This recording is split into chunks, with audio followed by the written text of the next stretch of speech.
যখন গোটা বিশ্ব তাকিয়ে থাকে তখন কোনো উচ্চমূল্যের টার্গেটকে ধরা কি আদৌ সম্ভব? তখন সরাসরি হামলা নয়, এর জন্য দরকার একটি নিখুঁত বিভ্রান্তির নাটক। ভেনেজুয়েলার প্রেসিডেন্টকে ধরার জন্য আমেরিকা ঠিক সেই নাটকটাই করেছিল। একটি সাধারণ ভবনকে টোপ হিসেবে ব্যবহার করে মঞ্চ সাজায় সিআইএ। এরপর আকাশ জুড়ে ছেড়ে দেওয়া হয় প্রায় 150 বিমান, যার শব্দে তৈরি হয় এক ভয়ঙ্কর সনিক পর্দা, যাতে হেলিকপ্টারের শব্দ কেউ আলাদা করে বুঝতেই না পারে। ঠিক সেই মুহূর্তেই নামানো হয় ডেল্টা ফোর্স। সেকেন্ডের মধ্যে চারিদিক আলোয় ভরে যায়, রাত যেন মুহূর্তে দিনে বদলে যায়। ধুলো নামার আগেই হেলিকপ্টার মাটি ছুঁয়ে ফেলে। আর তারপর সবচেয়ে বড় প্রশ্নটা আসে, মাদুরো কোথায় গেল? আজকের এই ভিডিওতে আমরা শুধু এই গোপন অভিযানের গল্পই নয়, বরং দেখব কিভাবে আমেরিকা তাদের F-35 যুদ্ধবিমান আর নৌবাহিনীকে ব্যবহার করে বড় মাপের সামরিক আক্রমণের পরিকল্পনা করে, এবং আমেরিকার এই ডেল্টা ফোর্স কতটা ভয়ঙ্কর তা আজ জানতে পারবেন। আমি অর্পণ, আপনাদের স্বাগত রহস্য কথায়। রাত তখন গভীর, সময় ভোর 2টো। হঠাৎ করেই কারাকাত শহরের বড় অংশ অন্ধকারে ডুবে যায়, আর সকাল 5টার মধ্যে ভেনেজুয়েলার প্রেসিডেন্ট মাদুরো জনসম্মুখ থেকে উধাও হয়ে যায়। তবে প্রশ্ন একটাই, গোটা বিশ্বের নজর যখন ক্যারিবিয়ান সাগরে মার্কিন বিমানবাহী রণতরীগুলির দিকে, তখন মাটিতে ঠিক কী এমন ঘটেছিল? অনেকের মতে আকাশ আর সমুদ্রের আড়ালে চলছিল এক ছায়াযুদ্ধ। এটা কোনো পূর্ণাঙ্গ আগ্রাসন ছিল না, বরং ছিল নিখুঁতভাবে পরিকল্পিত এক সার্জিক্যাল ইনস্ট্রাকশন। ডিক্লাসিফাইড টাইমলাইনের দাবি অনুযায়ী এই অভিযানের প্রথম ধাপ ছিল সেটআপ। কয়েক মাস ধরে আমেরিকা ভেনেজুয়েলার উপকূলে নৌঘাঁটি ও যুদ্ধজাহাজ মোতায়েন করেছিল।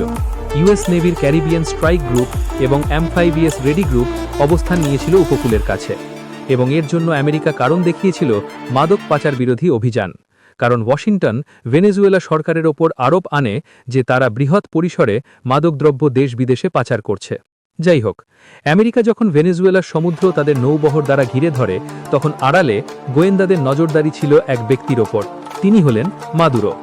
অপেক্ষা করা হচ্ছিল এমন একটি মুহূর্তের যখন তিনি স্থির ও তুলনামূলকভাবে অরক্ষিত থাকবেন। এরপর আসে দ্বিতীয় ধাপ, স্ট্রাইক। স্থানীয় সময় রাত 2টো, আকাশে উঠে আসে F-35 স্টেলথ ফাইটার জেট। বিভিন্ন সূত্রের মতে লক্ষ্য ছিল ভেনেজুয়েলার আকাশ প্রতিরক্ষা ব্যবস্থা, বিশেষ করে রাশিয়ান S-300 নেটওয়ার্ক যেখানে অবস্থিত। আকাশপথ পরিষ্কার হতেই সামনে এগোনোর রাস্তা তৈরি হয়। এই সময়ে শুরু হয় আসল বিভ্রান্তি। জেটগুলি একের পর এক আঘাত হানতে থাকে ফরচুনেটার সামরিক কমপ্লেক্স ও লা কার্লোটা এয়ারবেস এলাকায়। বিস্ফোরণ, যোগাযোগ বিচ্ছিন্নতা আর আতঙ্কে পুরো শহর জুড়ে তৈরি হয় বিশৃঙ্খলা। কিন্তু এই বিশৃঙ্খলাই আসল লক্ষ্য ছিল না, এটা ছিল প্রধান লক্ষ্যকে আড়াল করা ষড়যন্ত্র। এরপর শুরু হয় তৃতীয় ধাপ। অন্ধকার আর গোলযোগের সুযোগ নিয়ে মাঠে নামে Tier 1 অপারেটররা। এই অভিযানের দায়িত্ব ছিল ডেল্টা ফোর্স, মার্কিন সেনাবাহিনীর সবচেয়ে গোপন ও এলিট ইউনিটগুলির একটি। প্রত্যক্ষদর্শীদের মতে খুব কাছ থেকে উড়ে যাওয়া হেলিকপ্টারগুলি রাডারের নিচে থেকেই শহরের ভেতরে ঢুকে পড়ে। একটি সুরক্ষিত বিল্ডিং যেখানে মাদুরো থাকত এবং এটিকে সম্ভাব্য সেফ হাউস বলে মনে করা হতো, সেখানেই ঢোকে আমেরিকার ডেল্টা ফোর্স। প্রেসিডেন্সিয়াল গার্ডের পক্ষ থেকে প্রতিরোধের চেষ্টা করা হলেও কাভার ফায়ারের সামনে তা বেশিক্ষণ টিকতে পারেনি। একাধিক পয়েন্টে একসঙ্গে নামা হয়, সবকিছু ঘটে মিনিটের মধ্যেই। কিন্তু আসল প্রশ্নটা থেকেই যায়, মাদুরোকে ঠিক কিভাবে ধরা হলো আর বের করে আনা হলো? আর এখানেই আসে চতুর্থ ধাপ। বিশেষ ধরনের হেলিকপ্টার লক্ষ্যবস্তুর ওপর ভেসে থাকে এবং চারদিক থেকে একের পর এক অ্যাটাক হেলিকপ্টার কভার ফায়ার দিতে থাকে, যেন নিচে কি হচ্ছে তা কেউ স্পষ্ট বুঝতে না পারে। সেই সুযোগেই নামানো হয় ডেল্টা ফোর্সের অ্যাসল্ট টিম।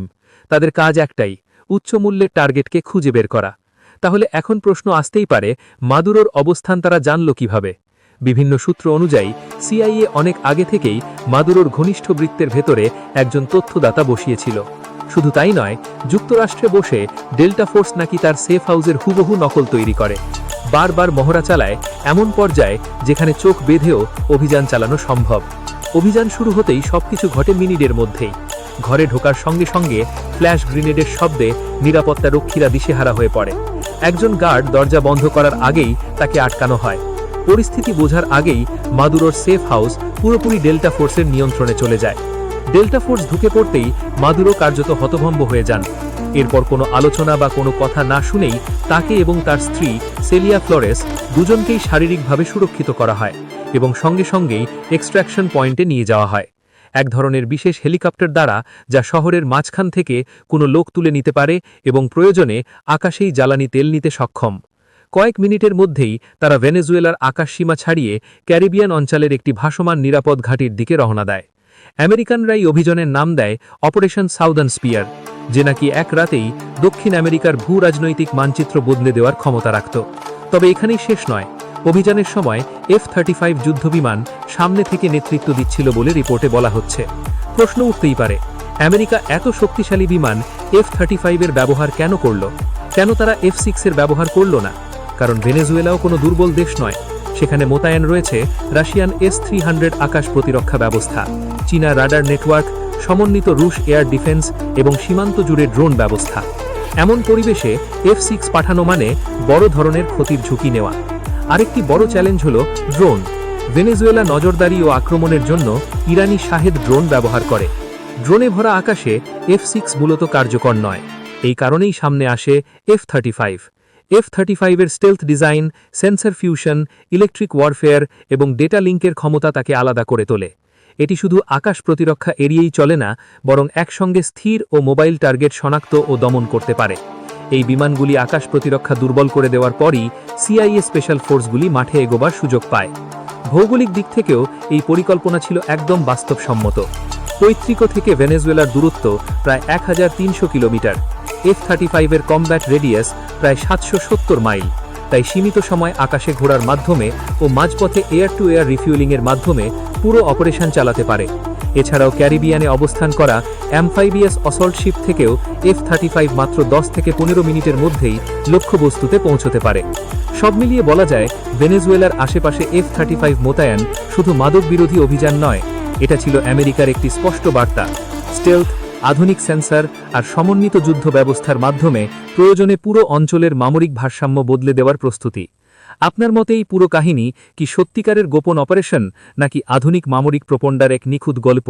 কমেন্টে আপনার মতামত